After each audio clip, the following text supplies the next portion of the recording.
Welcome to the Civic Pulse with former Congressman David Bonnier and Brian Brady. We're really excited to be with you today. A lot to talk about. We're with one of our fabulous guests we had on a few months ago when we had to bring him back. Al Jabbar, quick intro. You have a long intro I could read, but you're the first Sri Lankan American elected public official. You and I know each other through the Anaheim Union School District. We both have done some work for. You're very active. You're now a chief of staff for one of the more influential Southern California politicians, the county supervisor and chair, Doug Chafee. You have a lot of other grassroots political activism connections and work that we won't detail here, but maybe we'll naturally come in here. So good to see you, Al and David. How are you both doing? Good to see you both, and doing well. I know it's difficult times, but we're all pushing it through and doing what we need to do to kind of hold and speak truth to power. Yes, it's definitely one of those times. I'm going to get back to that big question: is how well we're doing. This show is really about taking back power for the Democratic Party by 2026. How do we do that? How do we continue to fight and resist the current administration? So you're at ground zero, Al, and I think both David and I are in Chicago area. David is DC area, and we'd like to know what's it like at ground zero for the Marines coming and visiting you guys, ICE, the National Guard. It seems like Trump was trying to make an example of Southern California, LA, and Orange County, where you are. What's it been like?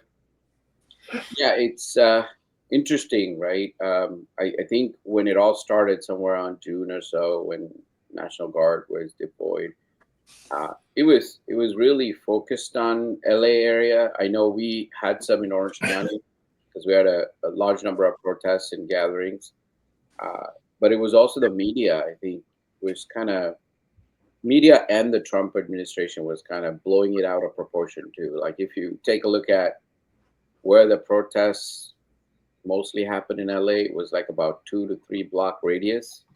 There was a lot of there was a lot of tension, right, with fires erupting and all that. But I had a friend from Sri Lanka who I was having a chat, and he called and said like, "Oh my God, the whole of LA is on fire. What's going on? Are you guys okay?" And I had to put it in perspective, say like, "Look, it's in a small area, but the resistance is real, right? It's not only people coming out and protesting, but there were a lot of council elected officials, folks on the ground who like did their own resistance. It was incredible to see community members stepping up and not only speaking out against it, but when the ICE raids came, it was interesting to see how people actually coalesced around to support and protect some of these undocumented folks who were in the community.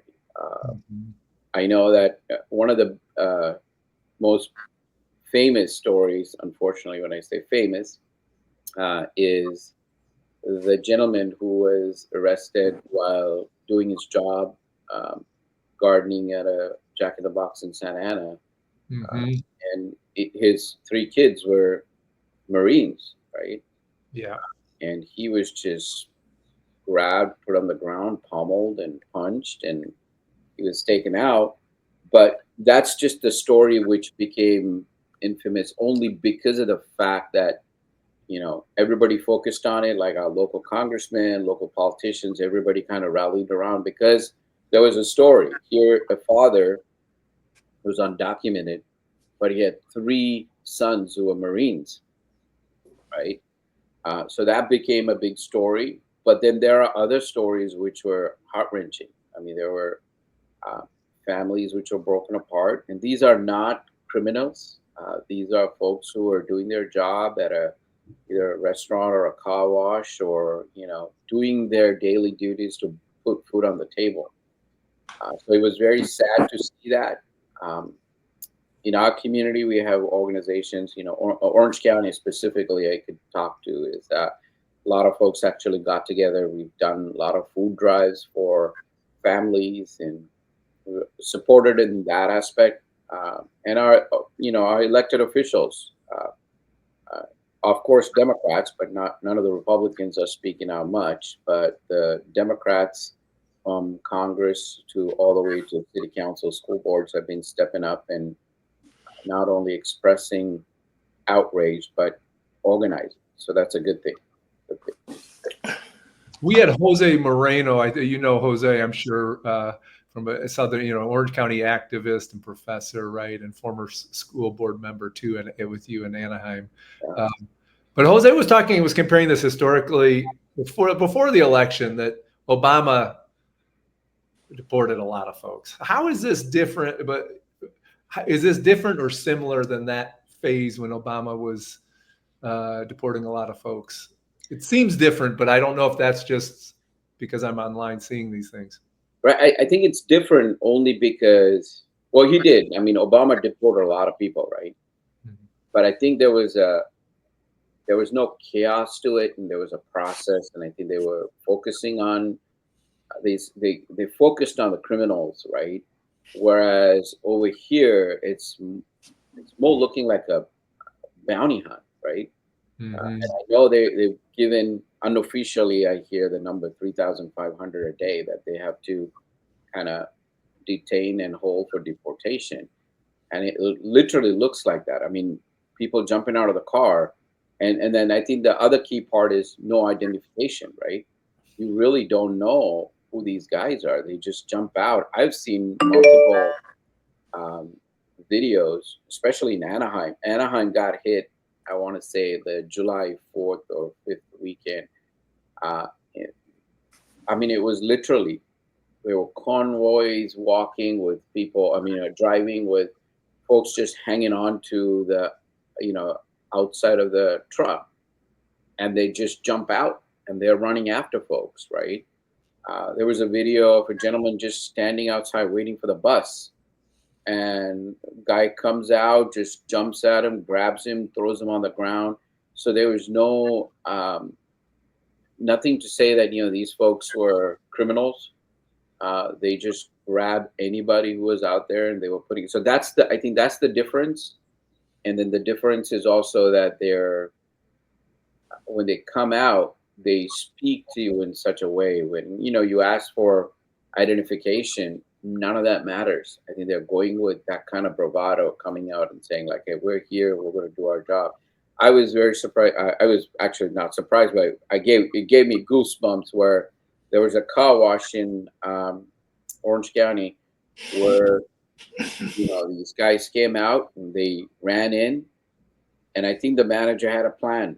He literally came out and he ordered all his workers to go into the office, and then he came out and he stood there and said like, "Hey, show me what you have. Show me the warrant, and if you don't have any documentation to say that you're coming here to arrest, you need to step outside." And the guy goes, "No, this is a public area. I could come in." And he stood, and then you could see the folks who came to wash their cars just kind of automatically rallying behind the owner of the car wash, which gave them pushback, and they kind of walked out of the facility, right? Uh, so those type of resistance, and you're seeing that happen everywhere. So You and I both know a lot of people who work in schools, and especially specifically Anaheim, and we're hearing stories that a lot of kids have in the spring. We're not coming to school. Like it's a big attendance drop because of fear. And we're starting school again in the next week or two at most places. I know schools are coming up with plans that to shut down the school and not let ICE in unless they have a warrant, right? What are you doing in your office to help schools prepare? mostly what we're doing is providing backup support because we're a county government agency, so we don't really get involved in schools. But anything that we could do to provide resources for families, that's where we're taking the lead. But we're working with schools to kind of ask them what they need. I know many of the schools are kind of contemplating that this is kind of going to be a second wave of COVID sorts, right? Where folks, I was talking to Anaheim Union leaders, and they were saying that they're kind of prepping to see that the numbers are going to be closer to when COVID happened.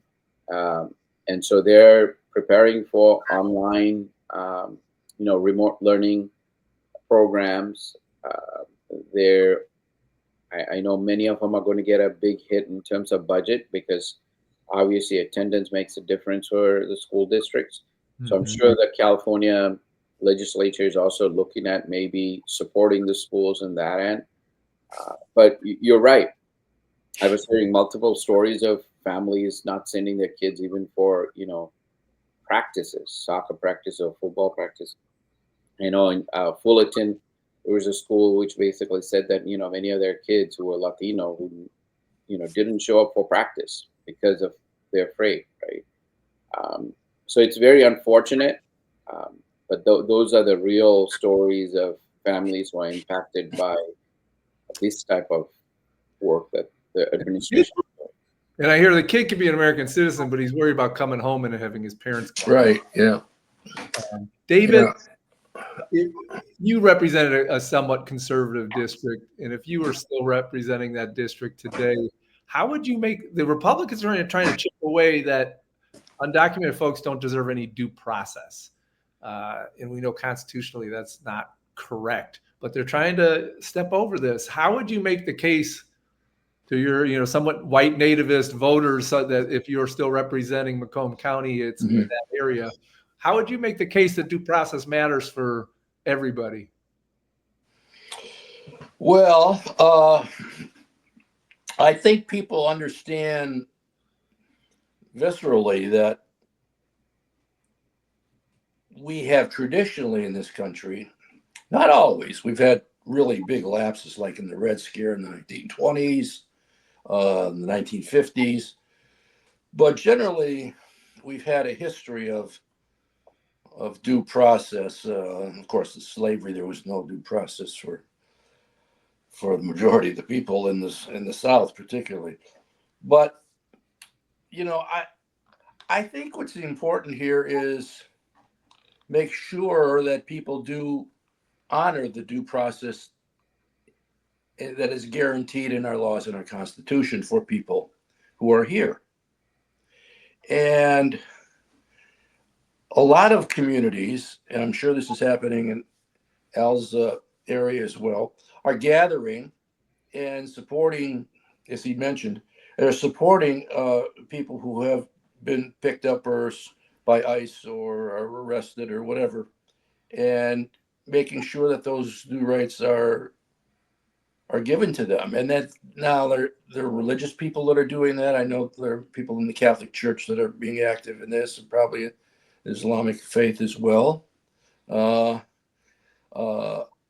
are political leaders who are stepping up and escorting these undocumented workers to make sure that they err in court and get their fair day in court. So those are pieces that are happening. How do I convince the conservative district that this is a basic right? I don't know how to do that. I mean, when I used to be a congressman and we had town hall meetings, we often got to the subject of immigration. Mm-hmm. And often in these meetings, which were small, 30, 40, 50 people, someone would get up. They sometimes had very heavy accents and we'd get up and rail against these people, and they ought to go back where they came from. They ought to be kicked out of the country, da da da da da da da. And the way I handle it then, it's nothing like it is now. Mm-hmm. But the way I handle it then, I would ask people in the audience, I say, how many people here, grandparents or parents, or you came here as refugees or immigrants to this country? And 2/3 of the people in the room would raise their hands.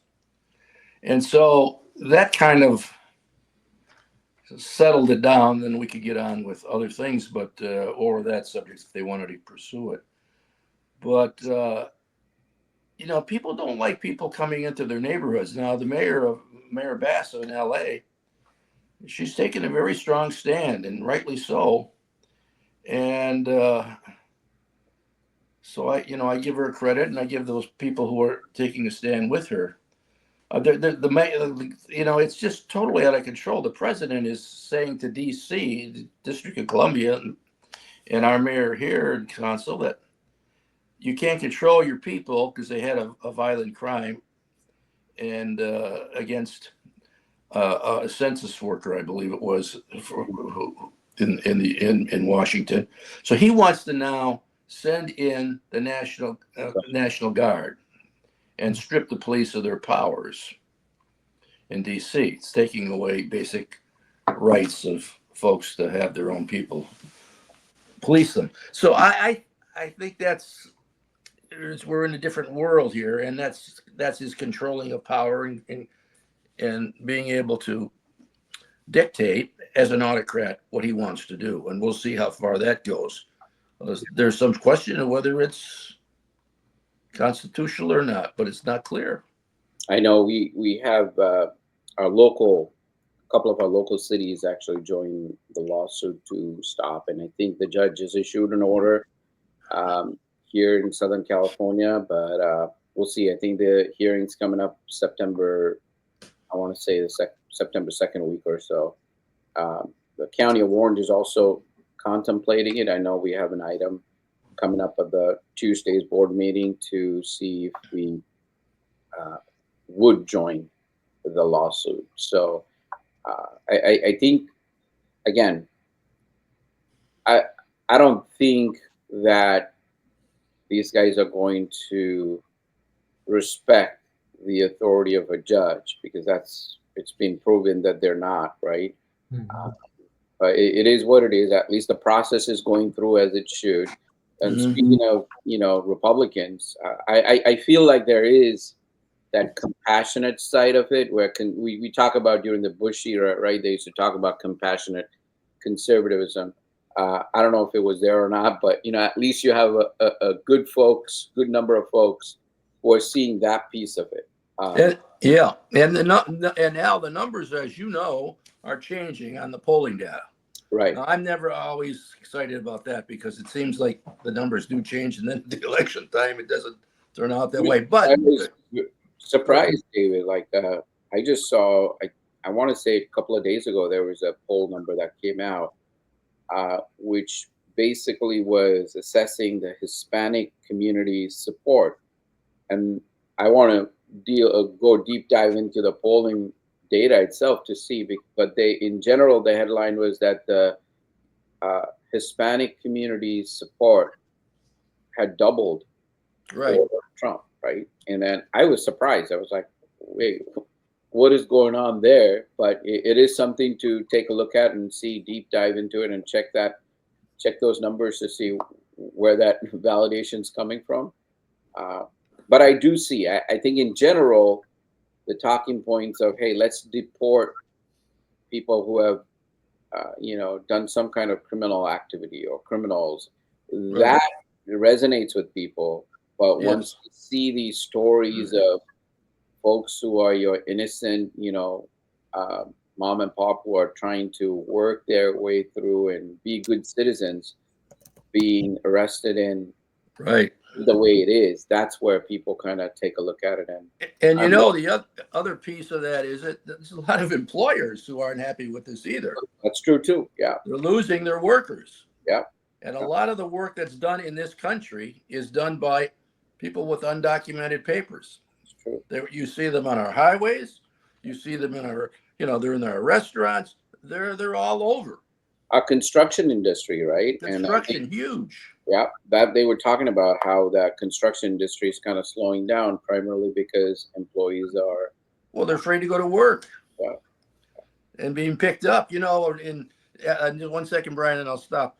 The guys that are the ICE people, they're told that they have to get X amount, right? Okay. Yeah.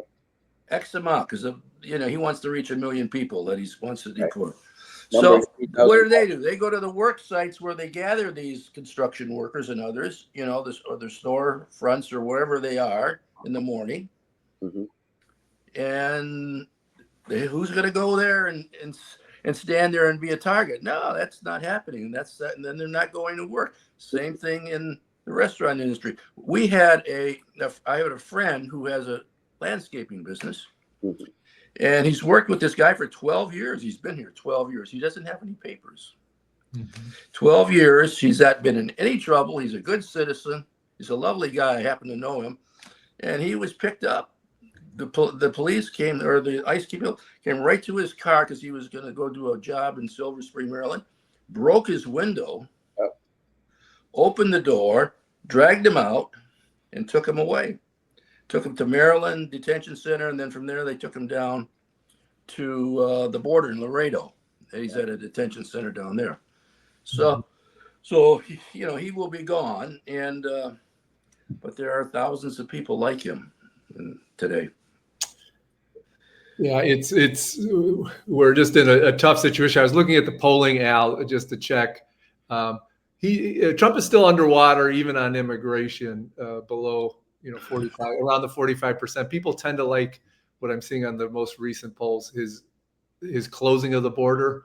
But I think the social media, the stories, the videos of people just taking mom and pops and grandma and grandpa have started to weaken his support on immigration policy too. It looks like it's the majority oppose his right. And as it hits the farm workers and we start to see the care workers, all these critical places that regular people are going to feel prices of farm goods go up, scarcity. Yeah. And I think we're going to see even more turn on him. I hope this forces the government to go back, try again to get an immigration bill. We could have gotten one last time. We had Republican and Democratic support. We could have had it, but Trump didn't want it. He wanted the issue for the election. Yeah. So they had to go back again, try to get it done, because it's not fair to so many people, so many different sides of these issues: workers, employers, consumers. Terrible. Let's go to our sort of rapid fire, not super rapid fire. We don't do anything that fast on this show, but our political roundtable. I want to hit you guys with some political questions, but more in this faster Sunday roundtable since we only have about 10 minutes left. Let's stay in California. Governor Newsom, a few months ago, David and I called him too clever by half when we gave him a failing grade for starting his own podcast and inviting right-wing influencers onto the show. Lately, though, he seems to have found his stride, and it seems to be almost one of the top government leaders leading the resistance. So as we have this Texas redistricting story and folks fleeing to my state of Illinois, and Governor Pritzker, another presidential contender, standing up for those Texas lawmakers. And we also heard about Kamala Harris. Kamala Harris is not going to run for governor, surprising everybody. So Al, give us the California tea. What's going on? What are you seeing that maybe us national folks around Newsom and Harris and everything and redistricting? Well, redistricting, right? I think he sees that this is the issue that will kind of put him at the top in terms of showing like he's the fighter. Everybody knows that he's a fighter, but I think this puts him on a national stage a little bit. But I know I was reading some articles. He has to kind of watch out. I think the polling numbers showed that it was 51 to 52% where people are supportive. So, and we just heard that Governor Arnold Schwarzenegger said that he was going to campaign hard against that, come November. But I think if you take a look at people who are really involved in politics, we're obviously going to say do it, right? Because we don't want this there. But in a larger scale, when you take a look at people in general, they're always going to look at this fair play. Is this fair? Now, I think he's framing it right. He's saying that, look, I'm only doing this because the president is doing it in Texas, and I'm coming to the people, and I'm letting the people know, and this won't trigger unless the Texas thing goes in play, right? Mm-hmm. Only if the Texas thing goes in play, then this comes into trigger. So I it all remains to be seen. I know that we're preparing. I know as a county government, we've gotten the orders to prepare for November election, and we're going full steam ahead. Um, Flip side, I think the Texas folks coming. I know he had a couple of press conferences here with some of our Texas delegation who are fleeing the state. It's going to be interesting to see how it is. I don't know if you paid attention to this Assemblyman James Tallarico. Oh yeah, very, very Yeah, strong. very strong. And I think he's planning on running for Senate. So, but Mhm. I've been following him for a while now. The way he speaks, I think he has a way of reaching out to the other side of the aisle, right? So we'll see. I think it's going to be interesting to see how it all comes down to. We got a couple of congressional seats down in Southern California, which they're planning on. What I'm hearing, I think the maps are still not out, but when the maps come out, they have a couple of Southern California congressional districts that they're going to redraw, which would accomplish the 5 seats that we're looking for in California. So we'll see. And David, you're not a Newsom guy, I know, but has your attitude towards Newsom thought a bit? A bit. I like the fact that he's standing up and recognizes the national significance of the position he's in now, and can affect. So I like that. But I want someone to win, and I'm not convinced that he can win.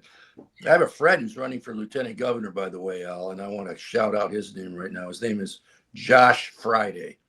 Oh, He is former mayor in a city of about 70,000 in Northern California, and now he works for Newsom, and he does his volunteer stuff throughout the state, and he's really capable and a good guy. So wow. anyway, that's beside the point here, I guess, to some extent. But I would say since this is a lightning round, Yeah. I'll say I would take Pritzker over Newsom.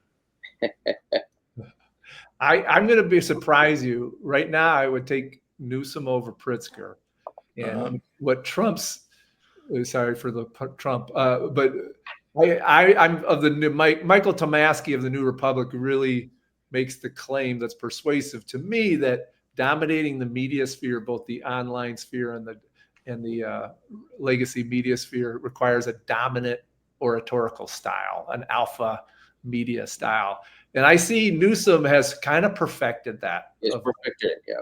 And Pritzker hasn't. And so I worry that Pritzker's, somewhat overweight look and nice guy jovial is a little too weak tea for this moment. Whereas Newsom's, I think media-wise, there's nothing weak about Pritzker. I'll tell you that right now. He gets into a fight. He stands up and he's very strong. And I'll tell you another thing. There could be a really backlash. I've gotten the same feedback, Brian, in terms of his weight. Yeah. And there could be a huge backlash on that, and there should be. That should not be the determining factor in whether you want that person to be a leader or not.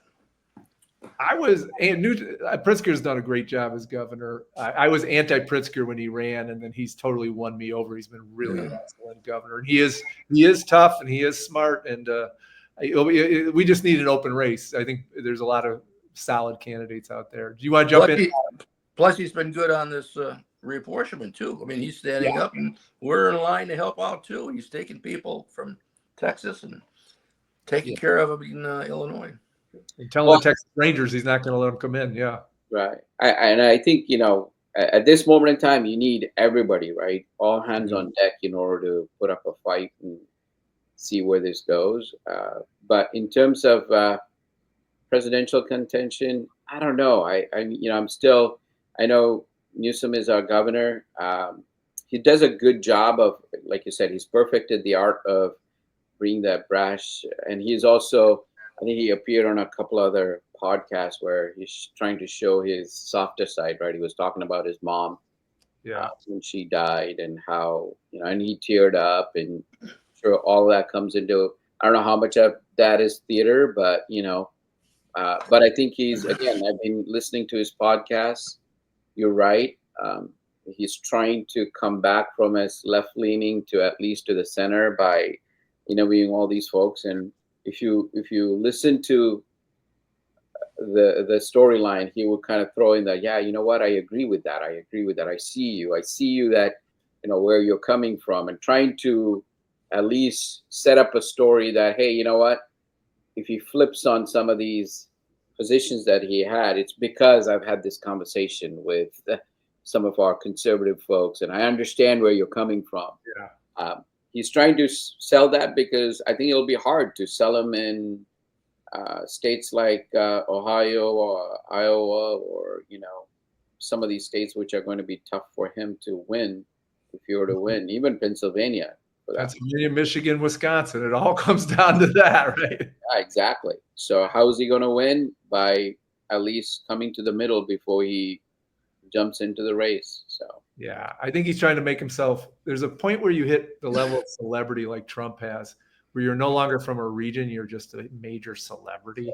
Because Trump's a New Yorker through and through, but now he's just a celebrity. Yeah. And I think Newsom's trying that tactic to become such a household celebrity that he's not just California, and also to be willing to talk to conservatives. Hey, we got to get in foreign policy here before we dash, because there's two major foreign policy stories I want both your opinions on. And you can choose one or both of them to talk to. I'll start with you, Al, and go to you, David. But we have, the ongoing genocide. I think we all agree it's a genocide in Gaza, the disproportionate reaction to October 7th attack by Hamas. And now you have Netanyahu with, seems like Trump's blessing, saying he wants to occupy all of Gaza. So that issue, Al, I'd love to hear your opinions on. There's also, any viewer of this show knows how passionate David Bonnier is about Ukraine, and there's a huge meeting coming up with Trump in Alaska with Putin. So I'd love to just finish on your thoughts on foreign policy, and can we survive with any dignity over the next couple months here? It's tough, right? When you take a look at the numbers, and I follow every single news outlet which talks about, not US, unfortunately, I mean, lately they've been kind of putting out some numbers, but a lot of the foreign media outlets actually deeply talk about what's happening on the ground. And it's just devastating. Watching these pictures of these kids starved to death is unbearable. And for me, I think that's where I question the moral authority of the United States. Trump is Trump, but you got enough leaders in Congress who could actually step up and at least say something about it.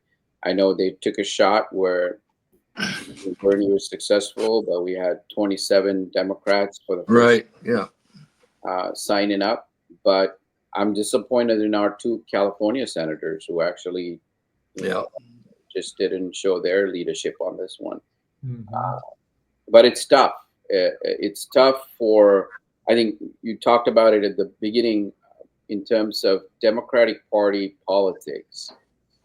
If you want to make a play to run and win, this is an issue that Democratic leaders, whoever it is who is running for presidency or local races, have to take a stand and actually say that this is a genocide, and this is where United States has to stand on the right side of history. And it's very devastating to see all these pictures, and then people talk about other issues, and then my hat comes on to say, how come I don't see your same passion when you see these dying kids in Palestine, right? So your not only your moral authority, but even when it comes to a point of arguing another point, I won't take you seriously if you're not going to be taking this issue and have not issued a statement on this, right?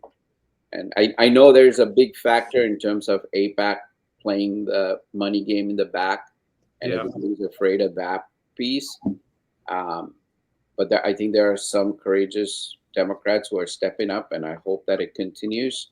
So that, rather than that, I want to think about the plight of the people. I mean, while we speak here, I think yesterday there were 61 people who were shot and killed, right? and this is just folks who are trying to go pick food, Mhm. area that we funded, saying that we're trying to be humanitarian and provide food, and while they come in, they're being shot at, right?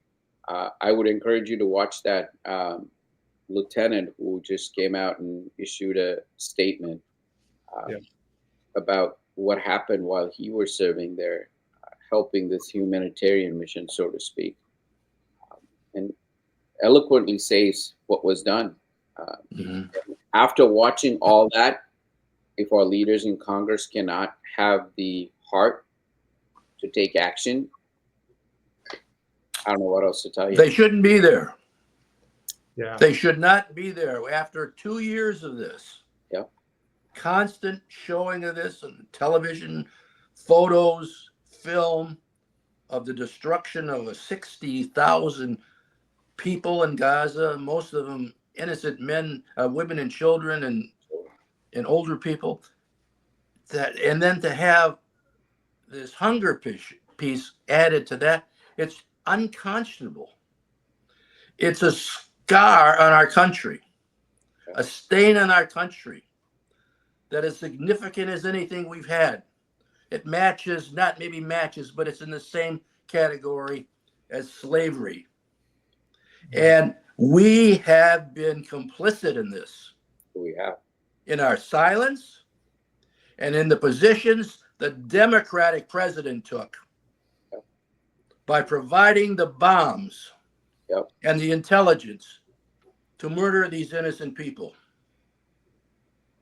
And I did not vote for Biden in the primary here in DC. Yeah.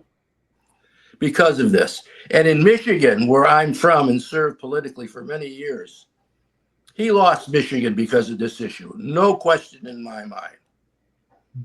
So if you're looking at the politics of this, AIPAC is in the toilet. The other side is in the ascendancy. Yeah. Because it's the right and the moral thing, and it's so obvious that it is. Yeah. And there's got to be a change here. Just a slight, the New York mayor's race in some ways has a lot of this internal politics. And I think the party leadership is slow to get the memo of how the political numbers have changed on this issue.